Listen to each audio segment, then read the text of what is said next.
morning students. Today I am going to continue the fourth chapter, sorting materials into groups. Yesterday we have learned that what are the importance of classification and how the objects are being classified and what are the materials we have used for different things to prepare that one, and also the combination of materials. In this class we are going to learn about the properties of materials.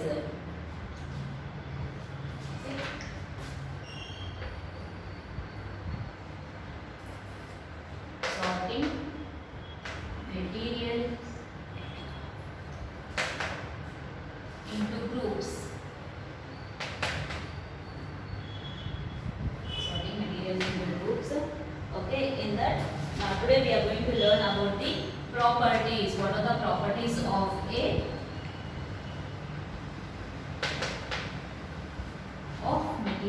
Properties of materials. We use metals like copper or aluminium to make utensils for cooking purpose. We never use paper for making such utensils because paper catches fire when placed on the burner of gas stove.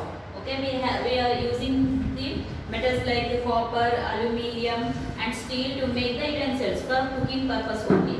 We never use the paper for making such utensils because paper can catch the fire very easily when you kept on the burner of a gas stove. Hence we choose a material to make an object. So we choose the materials, which material is good for the preparing the particular objects, depending on its properties and the purpose for which the object is to be used. According to the properties for which this object is used for, according to that we will select the materials. Let us study some of the properties of materials that could be important for their users. Okay, now let's study some properties of materials that would be important for the users. Which are the first is appearance. Okay, first property of materials is what? Appearance.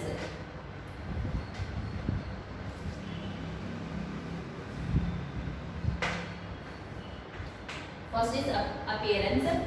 Materials usually look different from each other. By seeing the objects, we can see that the materials used are different from each other. Sand looks very different from wood. Okay, wood appears quite different from plastic. Wood looks very different from plastic. Okay, when you compare the sand and the wood will be different. And when you compare the wood and the plastic, wood and plastic are totally different. Plastic looks different from aluminium again. Aluminium looks different from the copper or iron.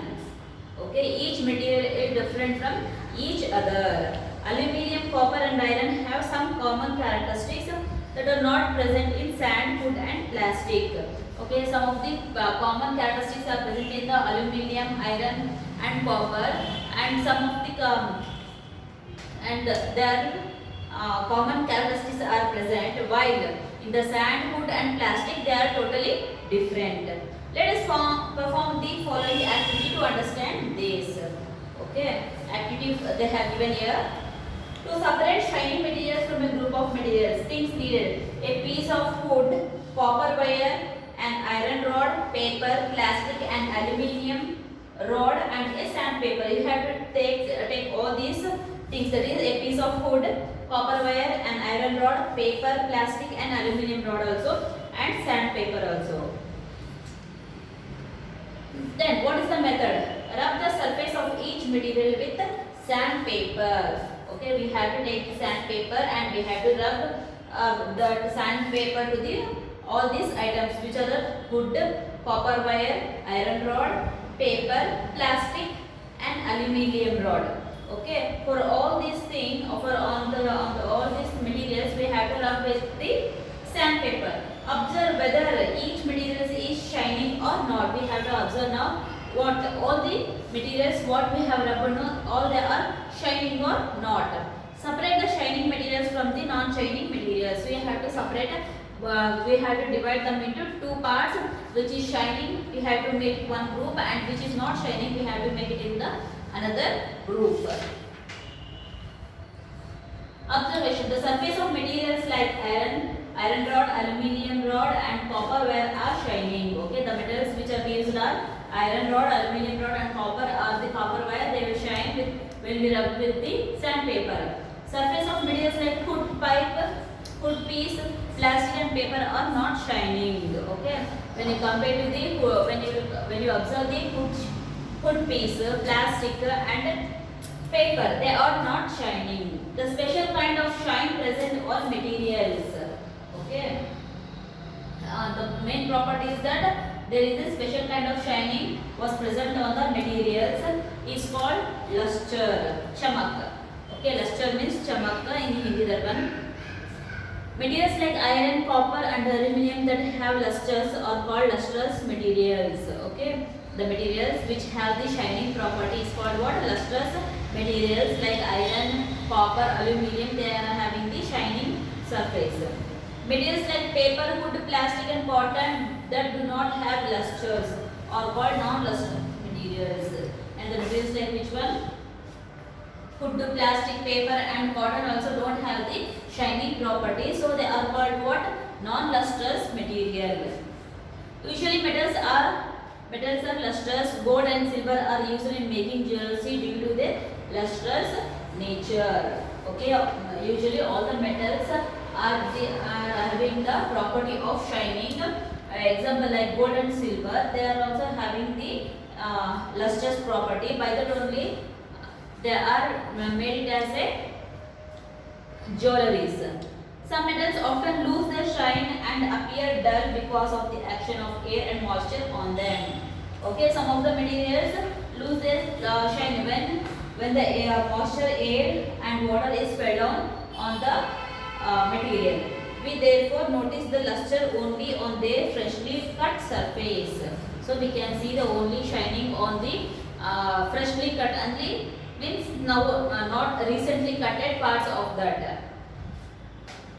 Next is multiple choice question. Grouping different objects on the basis of their similarities and dissimilarities is called dash. Grouping different objects on the basis of their similarities and dissimilarities is called what? Separation, classification, identification, nomenclature. Means separation of grouping of similarities and dissimilarities is what? Classification. Classification of materials. Jewelry is made of gold, stainless steel, rubber, or wood. Jewelries are made up of gold. This is the first property we have learnt. Now next go to the texture. Second is what? What is the second property of the material is texture.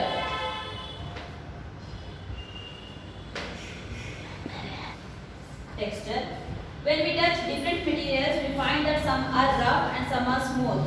Rough materials have bumps and ridges on their surface that can be felt. For example, wood, rocks, bark of tree, etc. are rough to touch. Smooth materials have no bumps or ridges on the ridges and have a plain surface, so they feel smooth. For example, glass sheet, flower petals, etc. Texture means how it was. It was a hard or soft. Some of the materials are very rough. If we touch also, we can feel that one there are bumps on that, and also the small ridges are present on the material. And when we touch the soft materials, okay, the bumps and ridges are not present on their body, but we feel the smooth. Example, we can take it as a glass sheet, flower petals, sponge, okay, foam. These are the what? Soft materials. Examples for the rough materials are which one? Rocks, wood, bark of tree, okay, any iron rods. They are very hard and they are having the ridges and bumps on their part. Okay, next is hardness. Third is how? Hardness.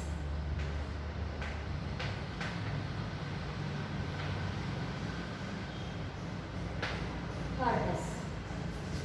Take a piece of sponge and an iron rod. You can take it as example as a sponge and iron rod. Try to compress both. Okay. try to press the both the things. What do you observe? You can easily compress sponge, but iron rod cannot be compressed easily. Okay, when you take the iron rod and the sponge in both the hands, if you press the both, the iron rod is not able to compress that one, but we can compress the sponge in one hand easily. Material that can be compressed are called soft materials. Okay, that can be compressed, they are called what? Soft materials. Foam, melted wax and sponge are some examples of soft materials. You can take as examples for soft materials are which can be compressed are foam, melted wax and sponge. Okay, materials that cannot be compressed are called hard materials, means which cannot be made into a small size. Compressed means small size, they are called what? Hard materials. Examples are the most metals such as iron, copper and aluminum are hard. Okay, because of this quality of hardness, metals are used to make household utensils and factory equipments.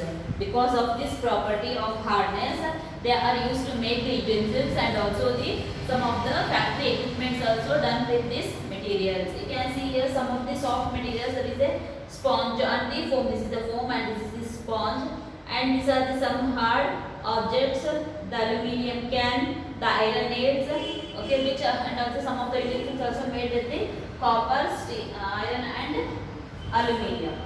This is the third property of the materials, that is hardness. Next is soluble. Soluble or insoluble.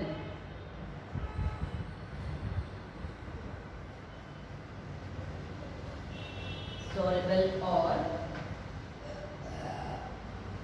insoluble. Okay, the fourth property is soluble or insoluble. Take a glass of or a bit. Okay, in box they have given some of the information, that is hardness, about the hardness. Diamond is the hardest known natural substances.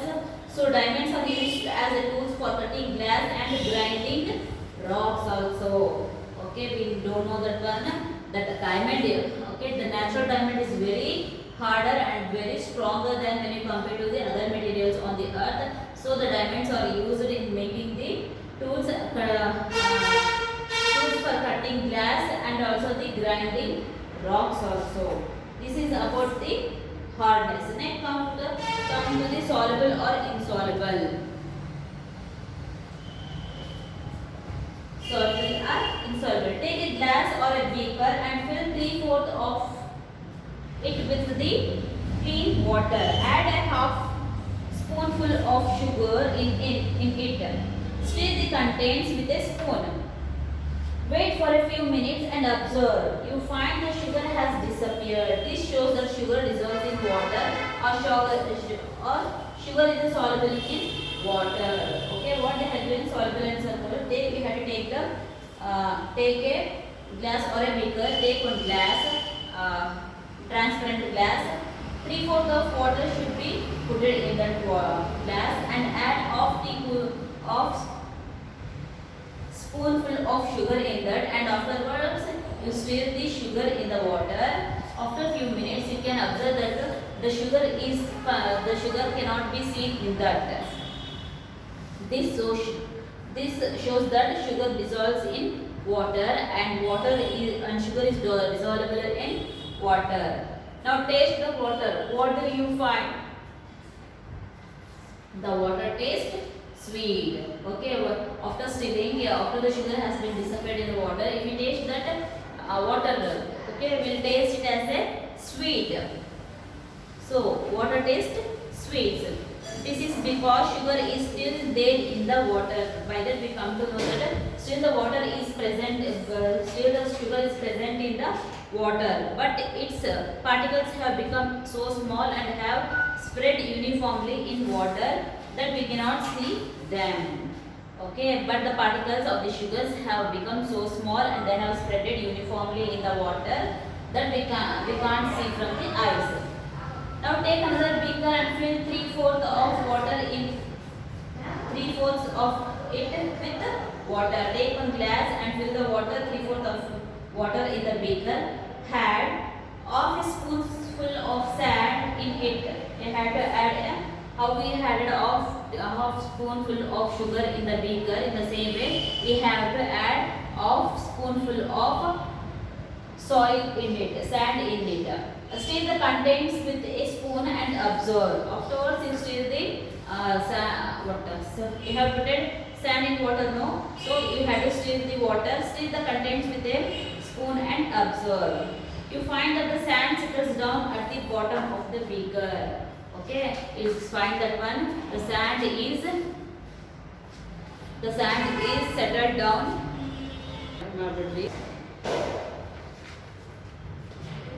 I said no, you have to put the half spoonful of sand in the water and you stir it with a spoon. Okay, after sometimes what happens, the sand will settle in the bottom of the glass. Okay, thus you can say that the sand does not dissolve in water or sand is insoluble in water. By this we can say that the sand is not dissolved in water and sand is insoluble in water. In that again, in this soluble or insoluble, we have two types. Okay, that is solubility of solids in water.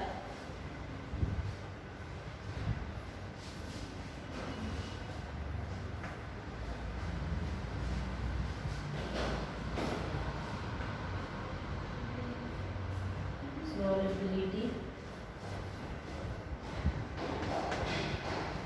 of solids in water.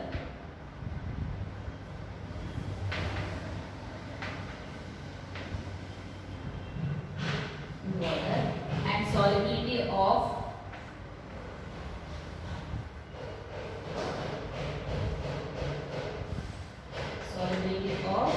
liquids in water.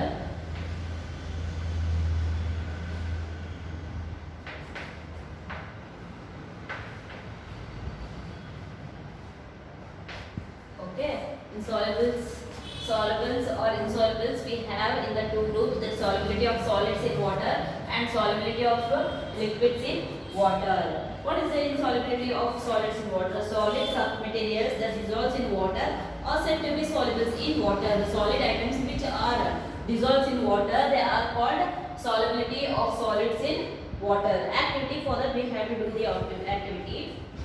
To observe the solubility of various solid substances in water, things needed: 5 test tubes, a spoon, a test tube stand, water, common salt, chalk powder, plastic, copper sulfate and washing soda. We need the 5 test tubes and a spoon and a test tube stand, water, common salt, chalk powder, plastic, copper sulfate and washing soda. These are the 5 items we need. Take 5 test tubes and water and add small amount of common salt to the first test tube. Okay, we have to take the 5 test tubes and in one test tube we have to put the small amount of common salt what we will use in the cooking. Okay, in first tube. Similarly, add the same amount of chalk powder. This chalk piece powder you have to add in the put the chalk powder in the second test tube. Plastic in that, and you have to put some of the plastic pieces in the third test tube, and copper sulfate crystals you have to put that in the fourth test tube, and washing soda in the fifth test tube, the soda powder which are used in washing clothes. Okay, add 50 ml of water to each tube. Okay, in each tube we have to put the 50 ml of water. See here, these are the water test tubes. In each test tube we are putting the 50 ml of water in that. Shake each test tube vigorously and keep them in the test tube stand. Vigorously means we have to shake this test tube. Okay, it is a test tube. We have to dissolve. Shake that test tube in this way. Okay, in this way or this way, and put it in the test tube stand. Observe the few minutes that you observe. What you will observe. Okay, after few minutes you have to see that observe the test tubes. Okay, what is the observation? You observe that common salt, copper sulfate crystal and washing soda dissolves in water, whereas chalk powder and plastic do not dissolve in water. Okay, see this. This is the common salt, chalk powder glass, plastic and water, copper and sulfate, washing soda and water. We can see that these three, which one? Common salt, copper sulfate crystal and the washing soda has been dissolved in the water, whereas the chalk powder and the plastic, that is, they did not dissolve in water. Some solid substances dissolve in water, where some do not. Okay, some of these substances, solid items that are dissolved in water, whereas some they won't dissolve. Next, activity 7. So B1, that is solubility of liquids in water. Let us now observe the solubility of some liquids in water by performing the following activity.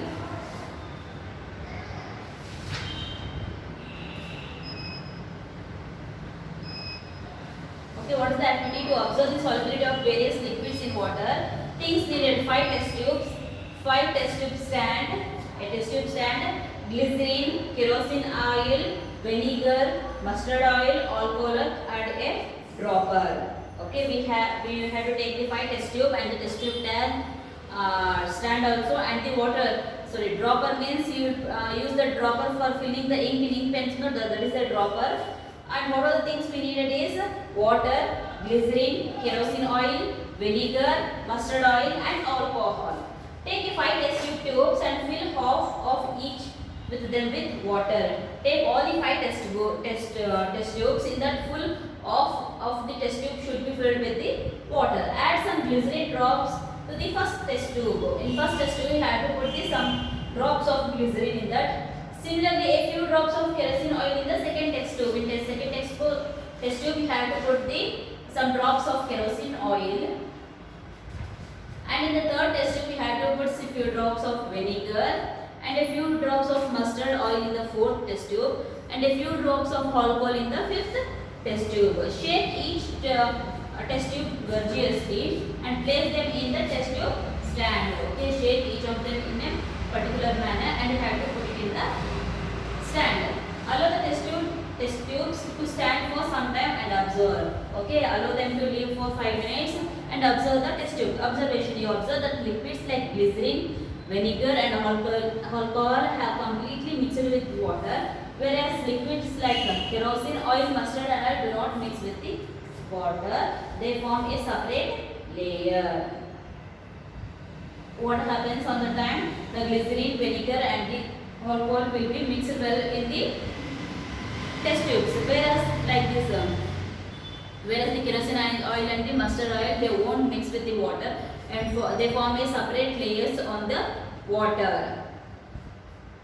From the above activity, we conclude that some liquids completely mix with water. They are miscible in water. Okay, which are completely mixed with water, they are called what? Miscible in water. Some others, they do not mix with the water and form a separate layer. They are called immiscible in water. The liquids which will dissolve in water, they are called miscible, and the liquids that do not dissolve in water, they are called what? Immiscible in water.